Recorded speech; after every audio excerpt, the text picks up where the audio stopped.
cracher sur votre enfance.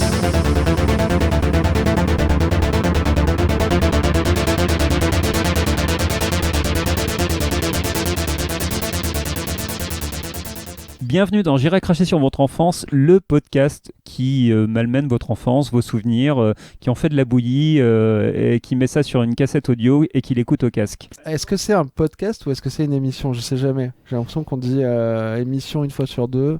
C'est un peu les deux à la fois et c'est là toute la polyvalence de notre émission qui est aussi un podcast. C'est une sorte de deux en un. Ouais, deux en un. On avait beaucoup ça dans les années 80, des deux en un. Ouais. C'était le futur, tu sais, le shampoing, l'après-shampoing. On a bien connu ça, nous. Ouais. À l'époque. Alors que maintenant, c'est deux boules de billard, on peut le dire. Nico, si nous sommes réunis en ce jour, voilà, c'est pour rendre hommage ou pas. C'est pour rendre hommage ou pas donc à La Boum. La Boum, film français ô combien révéré, je te pique ce mot. Oh là là, avec beaucoup de, j'imagine avec énormément de retranscriptions et de retransmissions surtout. Oui, il a été beaucoup retranscrit. C'est tellement bien écrit ce film. Allez, je vous le donne. Étudiez-le en classe. Peut-être qu'il y a eu des procès, du coup il y a eu des retranscriptions pour des agressions nombreuses, j'imagine. Donc je te donne l'année, c'est l'année de ta naissance, hein, je te donne ton âge du coup, mais pour ceux qui sont forts en calcul mental. Donc La Boum, c'est un film de 1980. Voilà. 1980, 2023. Voilà, je travaille avec quelqu'un qui est presque à la retraite, hein, on peut le dire. Je te propose d'écouter un extrait sonore et puis après, comme ça, on en parle et puis on va te dire ce qu'on en pense. Quoi. Et on va passer un bon moment, quoi. J'espère. J'en meurs, je donnerais n'importe quoi pour être invité à cette boum. N'importe quoi. Quelle sur boum ? Boum, pas sur boum. Je fais une boum, vous pouvez venir ? Ouais, peut-être. Ça y est, ça va être génial. J'ai rien à me mettre. Oui, oh, c'est une boum, c'est pas un combat de gladiateurs. I'm swinging around without a sound, that's it, babe. Dreams are my reality, the only kind of reality. Il voulait sortir avec moi. Je trouve qu'il faut pas sortir à la première boum. Qu'est-ce que t'en penses ? Attends, sortir à la première boum Sortir avec un garçon, ça veut dire l'embrasser sur la bouche. Je te signale que ta fille fait une boum demain pour son anniversaire, qu'elle se réjouit depuis des mois. Ça fait rien, laissez tomber. De toute façon, vous en avez rien à foutre. Vous pensez qu'à vous. C'est toi qui as tout gâché. Ça vous est bien égal de savoir si je suis heureuse ou malheureuse. Ah non, victime, non, tu es une gagnante, ma petite fille, ne l'oublie pas. Dans le noir, vous pouvez encore passer pour un miné, mais à la sortie du lycée, vous faites carrément vieux maniaque. Il t'a cassé la gueule, mais c'est génial. Génial. Dreams are my reality, the only kind of reality. Dream was getting not a real, and real is to the feel. C'est très beau ce que tu chantes, Nicolas. J'espère ne plus jamais entendre cette chanson de ma vie. Elle est beaucoup dans le film. Elle est beaucoup trop, si je puis me permettre. Je puis te permettre. Je pense qu'on l'entend à peu près au minimum 15 fois quasiment en entier dans le film. Le film est à 3/4 composé de ce morceau. Donc tube énorme à l'époque, et même je veux dire à l'époque où nous on était ados, donc dans les années 90, je pense encore le tube, il était encore dans les charts. Ouais. Donc La Boum, c'est un film de Claude Pinoteau. Claude Pinoteau. Alors Claude Pinoteau, je vais te le replacer, il vient d'une famille de cinéma, il a été assistant réa pour notamment Cocteau, Melville, Verneuil et Lelouch. D'accord, t'as pris du speed, Bernie ? J'en prends toujours avant les émissions, voilà, c'est mon côté Pascal Sevran. Hein, on est bien, là, le ventilo, hein, on est bien, Tintin. Donc il a réalisé plusieurs films avec Lino Ventura, dont un avec Adjani à ses débuts qui s'appelait La Gifle. Et donc il a réalisé aussi La Boum 2 en 82. Et c'est scénarisé par Daniel Thompson. Daniel Thompson qui est la fille de Gérard Houry. Oui, et qui a scénarisé notamment La Grande Vadrouille, Rabbi Jacob, La Reine Margot, et qui a réalisé La Bûche. Et donc à noter que pour écrire le film, elle s'est inspirée de sa fille et aussi de sa grand-mère. Donc. Voilà. Et de sa grand-mère, donc c'est à peu près la même méthode que Jean-Luc Azoulay quand il a créé Les Filles d'à côté. Ouais. Et j'embrasse ma femme au passage. Je fais un petit point sur le casting. Donc on a dans le rôle de la fille Sophie Marceau, donc Vic. On a le rôle de son père François Claude Brasseur, qui est dentiste. Claude Brasseur qu'on embrasse. On a Brigitte Fosset qui joue le rôle de Françoise. Qu'est-ce que c'est original, Françoise. Françoise le français. Françoise le français. qui elle est auteur de BD. Et on a Bernard Giraudot qui est un peu perdu dans la vallée, je trouve. Voilà, qui est prof d'allemand. Évidemment. On a le rôle de la maîtresse de Claude Brasseur qui est tenu par Dominique Lavanant, qui joue le rôle de Vanessa. Et on a aussi un des rôles très importants, c'est Poupette, donc la grand-mère originale, hein, marginale, qui est harpiste, grande bourgeoise, jouée par Denise Gray. Et un dernier aussi, donc le rôle de Mathieu, qui est joué par Alexandre Sterling, qui a joué dans un bien meilleur film, un an après, dans Allons enfants de Yves Boisset. Petit casting, 4 étoiles, comme on dit. Et la musique de Vladimir Cosma, mais ça on en a déjà parlé dans d'autres épisodes, notamment dans La soupe aux choux. Et les compères, non ? Et les compères aussi. En fait, j'irais cracher sur Vladimir Cosma, peut-être. Voilà, c'est le titre de notre podcast ou émission. Pour ceux qui n'ont pas vu le film, on suit l'histoire donc de Vic, une adolescente parisienne, lorsqu'elle rentre au lycée, hein, c'est ça ? Oui, elle rentre au lycée. Ouais. Parce que tu connais mon parcours scolaire chaotique, et moi, quelqu'un qui rentre au lycée à 13 ans ou 14 ans, c'était impossible. Un génie. Moi, HPI, c'est HPI j'avais direct. déjà 18 ans quand j'étais en seconde. Donc, en troisième, il avait une voiture. Non, il a toujours pas. On suit ses amitiés, ses premiers émois, et donc sa première boom. Pour ceux qui ne savent pas ce que c'est une boom, peut-être qu'il y en a. Donc c'était un endroit où on allait dans un appartement, et puis il y avait de la musique et des chips, du coca. Aussi appelé par les parents à cette époque la surboom, voilà, qui est encore plus ringard que la boom. Et donc c'est là où elle rencontre Mathieu, ou en tout cas elle tombe amoureuse de lui, où ils dansent ensemble, et c'est à ce moment-là aussi que ses parents traversent une crise. Et puis finalement, Vic, elle en a marre de Mathieu, et puis elle flash sur un mec aux yeux bleus, et elle danse avec lui. Et puis c'est tout, hein, je crois. Ouais, c'est plus ou moins tout, avec au milieu donc la grand-mère qui sert de conseillère. Conseillère d'orientation. Ouais, c'est ça, voilà. Bon, c'est... Donc, tes souvenirs. On va plutôt passer aux souvenirs. Moi, le plus de souvenirs que j'ai, c'est tout ce qui se passe pendant la première boom. C'est un peu les gags, quoi. Quand je l'ai revu, je me suis rappelé du garçon, tu sais, qui enlève ses lunettes, qui enlève son appareil dentaire et qui a une tête rigolote. Je me rappelais en tout cas du rôle de la petite sœur de Pénélope, qui est donc l'amie de Vic, qui dans mon souvenir, elle était très marrante, quoi. En tout cas, là en revoyant, c'est moins marrant. Tu m'étonnes. Quelque chose qui m'a... Tu sais, c'est dans un peu la façon dont le temps se passe quand t'es plus petit et comment tu le reçois après. Dans mon esprit, le moment où le père de Vic a une sorte de faux accident et où il a un plâtre, ça a duré extrêmement longtemps. Je me rappelle que ça me faisait très bizarre de le voir avec ce plâtre, et puis galérer, il était sous la pluie. Je vais me permettre de placer une anecdote là-dessus sur le plâtre, mais ce gag a été repris dans Le Miracle de l'amour, quand José doit revenir d'une date de concert, et évidemment il a trompé Bénédicte, pour tous les connaisseurs du Miracle de l'amour, évidemment, et donc il se fait un faux plâtre. Mais en fait, c'est un vrai cousinage entre AB Productions et la Boom, quoi.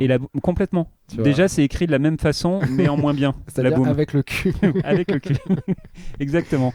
Mais non, non, mais c'est vrai que moi qui ai une grosse culture AB, faut bien l'avouer, il y a vraiment une correspondance qu'on peut faire. Je trouve que c'est vraiment le même niveau d'écriture.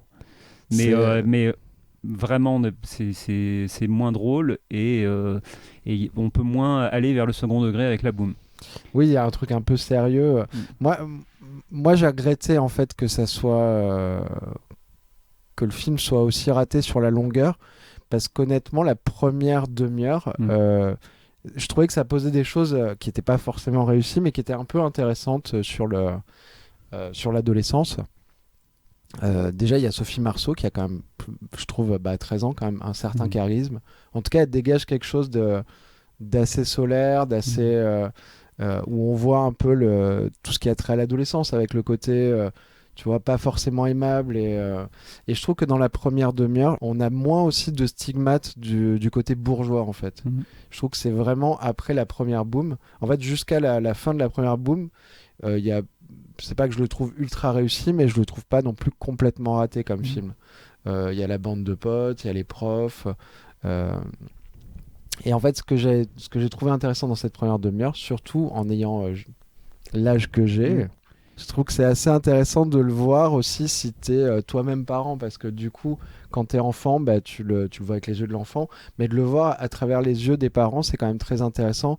Moi, j'ai eu pas mal d'empathie en fait avec les personnages des parents quand ils accompagnent leur enfant à cette première boum et qui sont dans la voiture et qui disent tout d'un coup je me sens vieux et lui dit ah oui moi aussi et je me suis vu plus tard quand j'amènerai mon fils, alors ce sera pas une boum, ce sera sûrement un truc Je sais pas comment on je appelle sais ça. pas ce que ça sera dans 6 ou 7 ans, tu vois, mais je pense qu'il y aura forcément ce moment où tu amènes ton enfant dans son cercle d'amis et que toi t'es un peu exclu quoi.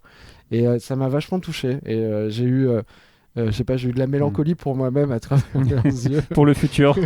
Ouais, je sais pas. C'est toi de maintenant qui allais voir ton Voilà. toi du futur. En Et disant, en vrai, surtout, n'utilise pas l'almanach. Et en vrai, ça m'a touché. Il y a la maman en plus qui fait de la BD. Tu connais mon amour pour la BD. Et du coup, je me suis un peu, sur cette première partie, je me suis un peu identifié aux parents et j'ai eu un peu de tendresse pour et le personnage de Vic et le personnage de la grand-mère. Pareil, je trouve qu'il au début fait pas si bourgeoise que ça. Moi, Tout m'a déconvenu après cette première demi-heure. Après la première demi-heure.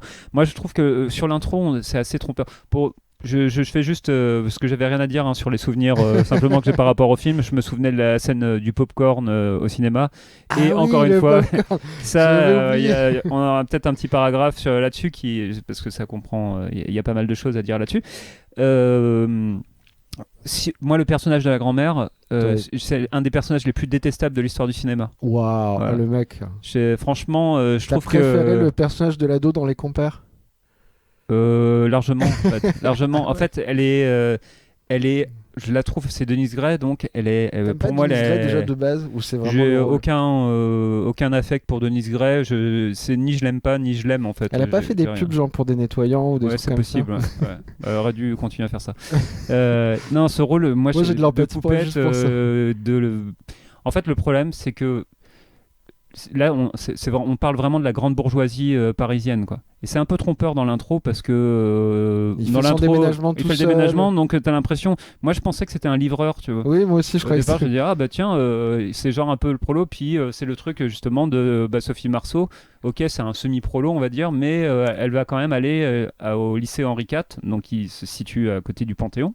Donc c'est vraiment la grande bourgeoisie parisienne. Hein, c'est très particulier. Et moi, au début, ça m'a pas. Voilà, pareil, il y a le côté de livreur, effectivement, qui m'a trompé. Et en voyant le truc, en fait, c'est pas, je peux pas, est-ce que je peux pas avoir un affect pour les bourgeois certainement que non. Si vous avez écouté les autres émissions, vous verrez que c'est impossible. Mais bon, on peut, quelle que soit la situation, se dire, tiens, bon, c'est des ados, machin, enfin voilà, des enfants, je peux m'identifier. Mais Et puis on peut avoir un affect sur des bourgeois si c'est bien écrit, notamment le personnage de Piccoli dans Vincent, François et les autres. Ouais. Bah en fait c'est Piccoli, même s'il joue un caporal nazi, quand même il est attachant, enfin en tout cas j'ai envie de le suivre. Enfin voilà, Piccoli c'est un des plus grands acteurs de l'histoire du cinéma. Non voilà, c'est ça pour on dire est d'accord là-dessus. Tout ça pour dire que voilà, on peut avoir de l'affect pour une catégorie de personnages si c'est bien écrit et avec un bon acteur. Ce qui n'est pas le cas. Il n'est pas très bien écrit, ouais. Je ressentais déjà aucun affect pour la famille et surtout ça m'a fait penser parce que c'est facile, normalement c'est toujours un âge qu'on regarde un peu avec nostalgie des ados, des jeunes ados. Quand on voit ça au cinéma, c'est facile d'être attendri parce que on pense à soi-même à ce moment-là. C'est un âge où quelque part les destins sont assez proches les uns des autres, quelle que soit sa catégorie sociale. Enfin, oui, puis moi je regarde ça avec tendresse parce qu'on les voit se débattre. C'est un âge où tu te débats avec ton corps, où tu te débats avec ta voix souvent. Autant après les études, l'école, etc., chacun peut avoir un destin qui est un petit peu différent, mais au moment de l'école, quelque part, nos destins se ressemblent un peu. Enfin, c'est des choses qu'on a un peu tous traversées. Oui, avec des nuances évidemment, mais globalement, il y a un chemin qui est un peu tracé, qui est un peu le même pour tous. Mais dès moi cette première partie et avant la boom, bon, il y a déjà il y a la scène où elle essaie plein de tenues, Sophie Marceau, pour aller à la boom. quelle ne fut pas ma surprise de voir une sorte d'hommage à Michel Leb, où à un moment, comme elle met une tenue genre typée asiatique, elle se fait genre les yeux bridés, et je me suis dit mais on est où quoi. Voilà. Alors, on est dans les années 80, On est dans les Bernie. années 80, et apparemment ça va, c'est cool de se faire les yeux bridés, c'est marrant. Je me suis dit bon bah ça c'est Il n'y a complètement pas eu un gratos. petit truc de musique qui faisait tam tam tam tam tam tam. Ouais, c'est possible, Vladimir Cosma, un truc comme ça, hop, il rebondit directement dessus quoi. C'est pas lui la musique de Banzai d'ailleurs? Oui, c'est lui aussi. Ouais. C'est le mec qui a fait toutes les musiques du cinéma français Ouais, des et années de 80. tous les films qu'on traite, je crois que c'est lui aussi sur Indiana Jones, c'est le Temple maudit. Ce n'est pas vrai. Et quand on arrive à la scène de la boum, qui pour moi, vu le titre du film, alors oui, dans mon souvenir, je la plaçais beaucoup plus tard dans le film, Oui, en me disant tiens, ça va être un peu l'apogée. Enfin voilà, de tout le film va être tourné vers cette scène-là. C'est-à-dire que moi, quand j'ai fini de voir la scène, je me suis dit bon, ce film était pas si mal. Et du coup, après, j'ai regardé, et donc ça faisait 25 minutes qu'il avait commencé. Et là, je me suis dit, je suis dans la merde. Ouais. Et moi, cette scène, je la trouve pas très très forte, et surtout aussi en comparaison pareil avec d'autres films qui représentent des scènes de boom qui ont été il y a d'autres booms. Je pense à l'intro de Simon Werner a disparu, qui commence par une boom aussi, c'est pareil, c'est des lycéens, c'est un bien meilleur film aussi sur l'adolescence, et une scène de boom qui est vraiment hyper forte, avec la musique en continu, et moi je retrouve plus les sensations de fête que j'ai pu faire à l'époque en étant au lycée. Après, Claude Pinoteau, voilà, c'est pas un grand formaliste, on va pas se voiler la face. C'est réalisé avec le cul, honnêtement. Et aussi écrit, c'est peut-être le même cul qui a écrit et réalisé, je ne sais pas. Voilà, c'est très mal. Non, mais moi, pour moi, c'est très mal réalisé. Pour le niveau de Claude Pinoteau, je trouve que la boom, la scène de la boom, est pas si mal. En fait, j'ai bien aimé un peu les couleurs, j'ai bien aimé ce que son chef-op en tout cas essaye de faire avec l'éclairage, par exemple. Son chef-op, je pense qu'il a vu des giallo italiens, il s'est dit tiens, je vais faire Argento, Suspiria, mais je trouve que c'est pas inintéressant en termes de mais en termes de mais bon, à ce moment-là, j'ai envie de me revoir Suspiria et pas ça quoi, ou les frissons de l'angoisse. J'ai plein de films donc non mais tu vois ce que je veux dire je trouve qu'il y a un éclairage un peu bizarre et un peu inquiétant effectivement, et que je trouve pas ni dégueulasse ni pas intéressant à ce moment-là quoi. Moi, encore une fois, le grand problème, c'est que dans un film qui est c'est à la fois centré sur les parents et les adolescents. Cette scène-là, moi, elle est intéressante pour ça aussi. Mais à partir du moment où t'es pas attaché aux adolescents qu'on te montre, et ni aux parents, c'est difficile quand t'as zéro affect avec.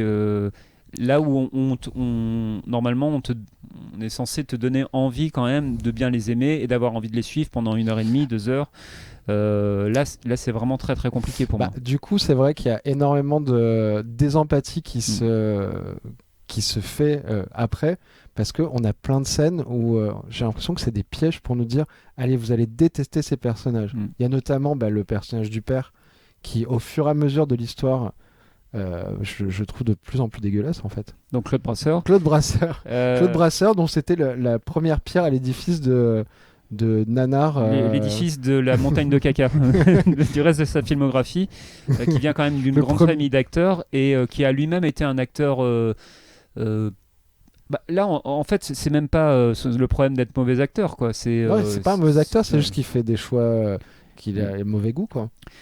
Qu'il a très mauvais goût, et c'est peut-être le moment de parler c'est le pré-camping des nombreuses agressions sexuelles et physiques du film. Allez, allons-y. Jingle. Agression sexuelle et physique. Donc on peut dire que déjà Claude Brasseur à un moment tape l'amoureux de sa fille devant le lycée. Donc il tape un gosse. Oui, c'est pour lui donner une petite leçon. Voilà. Hein. Donc ça a l'air de gêner pas vraiment. Non, il y a même plutôt un côté le prof joué par Claude Giraudot. Oui. Pousse le Bernard Giraudot. Un problème de prénom, on va régler ça. On travaille beaucoup avec Nico. Prends l'enfant et dis arrête de faire l'imbécile, Mathieu. Et tu fais non, mais quand même, il y a Il y a un un adulte homme de qui vient 40 ans tabasser, qui essaye de. Et tout va bien, ça c'est passe. normal, regardez, il est blanc, c'est bon, il n'y a pas de problème. C'est très étrange. C'est vrai que cette scène est vraiment très. En plus d'être mal réalisée, je tiens à le dire. Bernard Giraudot qui plus tard se fera aussi tabasser, donc, ou c'est avant d'ailleurs qu'il se fait tabasser par Claude Brasseur, puisque pendant la séparation des parents, il va y avoir un début d'histoire entre Brigitte Fossey et lui. Et donc dans un premier temps Claude Brasseur le sauve parce qu'il se fait agresser en voiture et après il se dit je suis pas un bouffeur de soja, et voilà, après il se dit mal alpha machin abondant, il faut que je le tape, voilà. Et il tabasse Bernard Giraudot mais qui trouve ça un peu rigolo. Alors vous voulez me sauver ou me casser la gueule, voilà. Ouais, c'est alors il est vraiment à la cool quoi, hein, c'est mais Bernard Giraudot je pense que c'est un peu les années aussi où le cinéma français savait pas trop comment l'utiliser, ce mec. Ouais. Est-ce que c'est un beau gosse, est-ce qu'il est inquiétant, est-ce qu'il est dégueu, ou un beau gosse d'ailleurs, mais contrairement à Claude Brasseur qui apparemment fait fantasmer aussi les petites filles qui ont 11 ans. Qui ont 11 ans, oui, et le regard est assez complaisant là-dessus, tu vois, ça se dit un peu, c'est quand même très étrange cette complaisance quand même sur... Alors, moi, il y avait une espèce de dualité là-dessus, c'est que je me suis dit, à un moment, je me dis, bon, Claude Brasseur, sex symbole, ça me paraît un peu gros. Et d'un côté, ça m'a rappelé la décennie, par exemple, des années 70, où dans les rôles principaux, tu peux avoir des gens qui n'étaient pas spécialement beaux, mais qui étaient quand même dans les premiers rôles. Bon, ça, c'était juste pour les rôles masculins. Hein. On rassure tout le monde. Pour les femmes, il fallait être belle, quoi qu'il arrive. Et avoir moins de 30 ans. Voilà, et moins de 30 ans, sinon vous n'existez plus. Je cite d'autres agressions qu'il y a dans le film, hein, parce qu'il y a un moment aussi, donc ils sont séparés, mais il retourne habiter quand même chez sa femme. Et donc il dort dans une chambre il dort pas dans le lit conjugal, dans le salon un peu. Mais elle dort et il va quand même venir la rejoindre pour l'embrasser alors qu'elle dort.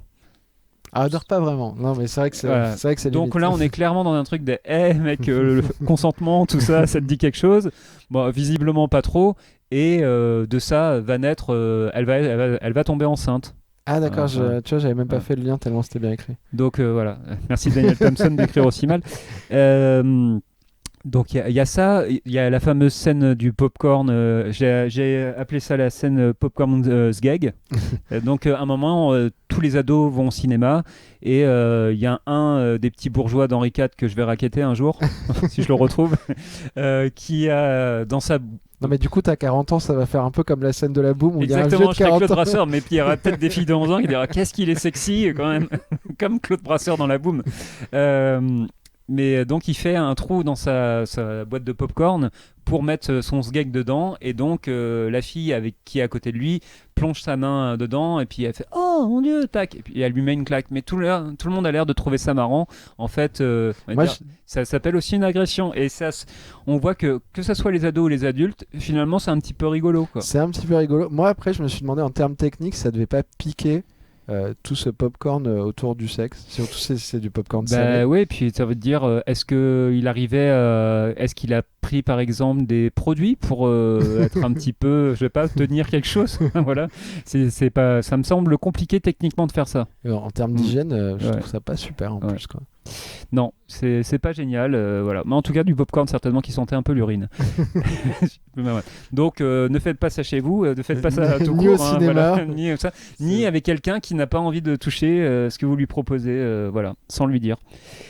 Donc voilà, il y a tout ce truc là dans le film qui fait que moi il y a quand même l'agression sur la maîtresse de Claude Brasseur, donc Dominique Lavanant, qui quand même qui est le seul personnage que j'ai aimé dans le film. Dominique Lavanant, déjà j'ai de la sympathie pour elle. Moi j'ai du mal avec sa coupe de cheveux, mais non, le coupe de cheveux ne me gêne pas. Et je trouve qu'elle est à la fois assez drôle et elle amène quelque chose. Voilà, c'est la seule partie du film que j'ai appréciée en fait. À chaque fois qu'il y avait un plan avec Dominique Lavanant, j'ai moins apprécié, comme tu disais, la scène où il y a donc Brigitte Fossey, puis après donc la grand-mère Poupette qui sont là, qui défoncent sa boutique de parfums. Oui, et puis en dehors de l'agression, et je trouve qu'il y a quand même ce regard assez hautain sur les parfumeuses. Tu vois, en disant en plus c'est une parfumeuse, comme c'était tu vois, ça c'est le regard des bourgeois, non, mais ça, comme si c'était une honte d'être parfumeur, et le côté un peu si elle est parfumeuse elle est forcément vulgaire, si elle est vulgaire on peut l'agresser. Et toi, tu vaux beaucoup mieux parce que tu as le sang bleu, ma fille. Bah oui, mais il y a ça. Et tu vois, tu disais au départ, Brigitte Fossé, elle fait de la BD, donc tu avais de la sympathie parce que tu aimes la BD. Mais même là, ça sent un peu le frisson de ouh, une bourgeoise qui fait de la BD, dis donc. Mais bon, elle va être quand même publiée dans VSD, quoi. VSD, ça fait vraiment publication des années 80 aussi. Moi, ça m'a fait de la VSD, peine tiens, pour un elle. jeune premier, Édouard Balladur. Peut-être qu'il y avait Édouard Balladur, je sais pas, en maillot de bain. Quelle horreur. Voilà. Et un maillot de bain pour son goitre aussi. Tu viens de vraiment me donner la vision de, De l'horreur. Ouais, C'est de l'horreur. quand t'arrives au 5e cercle de l'enfer, c'est ça, Édouard Balladur en maillot de bain. maillot de bain. En Je slip, vous hein, demande de évidemment. vous arrêter. Slip de bain. Oh là là. Donc, non, ce personnage prend vraiment cher alors que. Et puis, il est vraiment pointé comme c'est lui le problème, tu vois, du problème du couple, quoi. Évidemment. Ouais, Alors que tu as envie de dire, peut-être c'est parce que Claude Brasseur écoute pas sa femme, écoute pas sa fille, et est égoïste, ment. Mais dans le film, il y a clairement ce truc de. Ce personnage de Claude Brasseur est tellement sympa à faire des blagues. Oh, le pauvre, il est tombé dans les mains de cette vilaine parfumeuse. Oui, puis en plus, ça inverse complètement. Enfin, c'est ce truc-là, c'est que la femme non mariée, celle qui est la maîtresse, c'est forcément... c'est la seule coupable en fait. Ça veut dire, peut-être pas finalement. Elle trompe personne. Oui, elle a juste son problème, c'est juste de manifester son désir. Et dans les années 80, c'était vraiment un problème, quoi. Et c'est vrai que ça rend le regard sur les femmes, et notamment sur ce personnage, assez dégueulasse, je trouve. Je trouve qu'elle est d'une manière générale, je trouve qu'elle est très mal traitée. Complètement, mais pas mal tous les personnages féminins, est-ce qu'ils sont maltraités? Mais en fait, il y a un truc très moralisateur aussi, et très bourgeois de droite en fait tout le long du film. C'est pareil, c'est un peu catho, Brigitte Fossé qui hésite entre partir en vacances avec Bernard Giraudot ou alors retourner avec son mari. Mais comme elle est enceinte, finalement, je vais rentrer avec lui parce qu'il est en train de manger ses pâtes dans son restaurant italien un peu de luxe là. Et c'est vraiment attachant. Et finalement, qu'est-ce qu'il est rigolo, ce Claude Brasseur, à frapper des ados, à frapper des femmes. peut-être mon futur mec, à être horrible, quoi. Moi, je voudrais faire juste un tout petit parallèle ou une petite sortie de route sur la bouffe dans les années 80. Oui. Je trouve que tout ce qu'ils mangent, ça a l'air dégueulasse, quoi. Notamment ce que... alors, c'est un peu ce que lui fait Dominique Lavanant quand ils se retrouvent un peu pour leur soirée sexe. Je sais pas, il lui fait des trucs... Enfin, ça a l'air horriblement gras, tu sais, son espèce de truc aux truffes. Oui, tu te demandes peut-être comment il peut se passer quelque chose après ça, tu vois. C'est comme, pour moi, c'est l'équivalent des clubs libertins en Alsace où t'as un buffet. Je n'y suis jamais allé, évidemment, mais t'as des buffets, tu vois, à volonté, genre de choucroute et de la flamenquiche, ou du bake-off. Je dis, bon, je sais pas. Après, je sais pas, je serais dans une autre ambiance et ça sera l'ambiance de dos, quoi. Plutôt. Ambiance digestion. Voilà, digestion pendant 48 heures, quoi. Non, mais c'est peut-être un trip pour des gens. Hein. Moi, j'ai vu ce buffet devant lui. Déjà, j'avais envie de vomir. Et en plus, je me suis vraiment dit... alors, c'est assez marrant parce qu'il y a ce truc des années 80 où, en même temps, donc, elle lui fait un buffet à volonté. Et en même temps, il y a des cassettes vidéo porno... Tout ça sur un lit, une espèce de fourrure. Tu sais, on a l'impression que c'est le chien de l'Histoire sans fin qui est mort. Falcor. Falcor, c'est la dépouille de Falcor. Donc tout ça sentait les années 80 et voilà, et pareil, Claude Brasseur donc, qui est sur son restaurant en train de manger des pâtes dégueulasses. Je me suis dit, c'est vraiment dégueulasse ce que vous mangez, ça me donne pas envie. Alors, pour rester un petit peu sur le sexe ou le non-sexe là, mais ce qui m'a gêné dans le film aussi, c'est la sexualisation des ados. Alors la sexualisation des ados, ça me dérange pas quand on parle du désir sexuel entre ados. Ouais, bien sûr. Mais là, en fait, le problème, c'est que je vais faire un parallèle entre Claude Pinoteau et Larry Clark. Mais Larry Clark, il a ce regard un petit peu dégueulasse en fait. Larry Clark, c'est un réalisateur américain, cinéma indépendant, qui a été aussi photographe et qui a été pas mal accusé aussi d'agression sexuelle envers ses acteurs, qui étaient souvent des ados, avec du sexe non simulé. Et donc Claude Pinoteau, tu trouves Claude Pinoteau, je trouve en fait qu'il a une façon de sexualiser les ados dedans, que ce soit Sophie Marceau, notamment que ce soit la petite de 11 ans qui désire Claude Brasseur. Il y a un moment, il y a une scène pour rendre jaloux en fait Mathieu, Vic, elle va embrasser son père dans un truc là de roller. C'est un grand truc les rollers, hein, comme dans Les Compères d'ailleurs.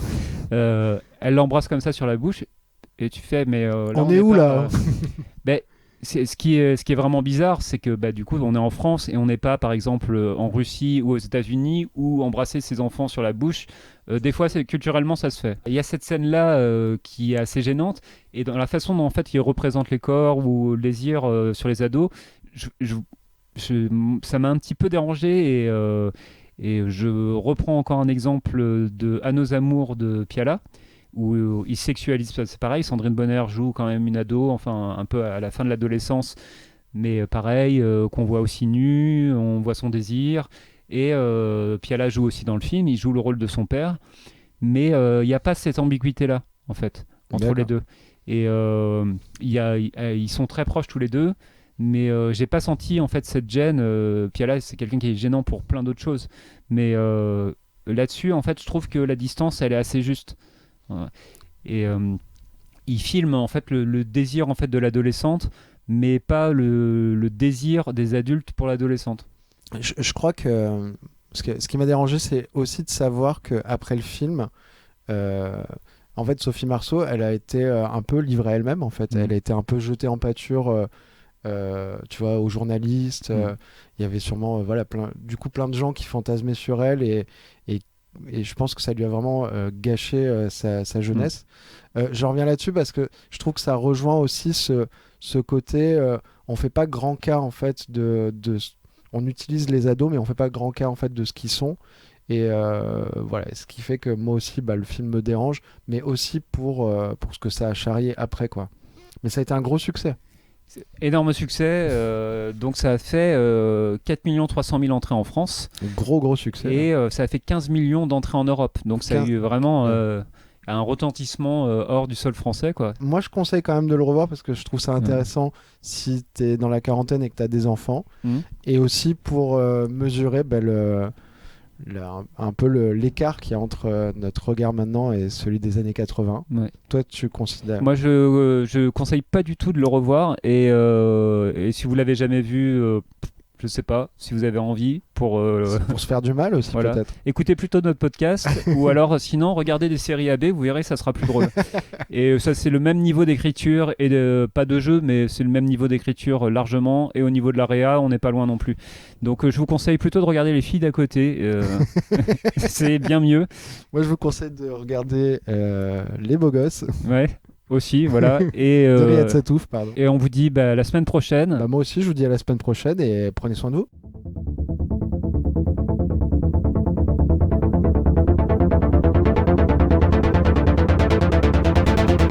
J'ai craché sur votre faute.